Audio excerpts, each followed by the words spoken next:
Now, in the topic of basic algebra manipulation, let's take a look at checkpoint 4.2 part B.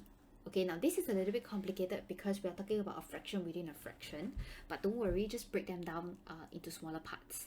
Okay, so what will you have? You have 3. Now x is the value of 3, so let's just sub it in. You have negative 5. Now y is a value of negative 4, so let's just sub that in again.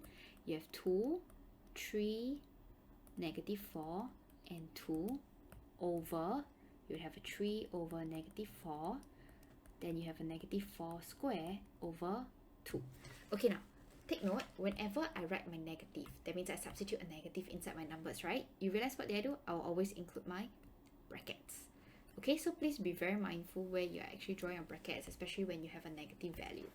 Alright, so press into a calculator. Okay, now if let's say you have a very complicated number like that, normally what I do is I'll recommend my students to actually break them into smaller parts so that you don't press incorrectly, because you're very prone to having careless mistakes for an equation that is this big.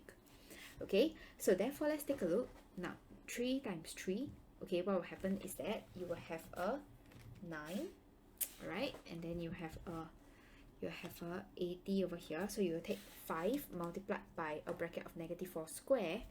Okay, keep your negatives as it is, so keep them where they are. All you need to do is to just calculate the ones that is after the negatives. Okay, so after calculating those, I would have a negative 48, alright, over negative 3 over 4 minus away an 8. So then what do? Okay, it's the same thing. You see, I leave my negatives as where it is. Okay, so then I would have, after pressing the calculator, I'll have a total of negative 23 over negative 35 over 4, which would eventually give me a 92 over 35.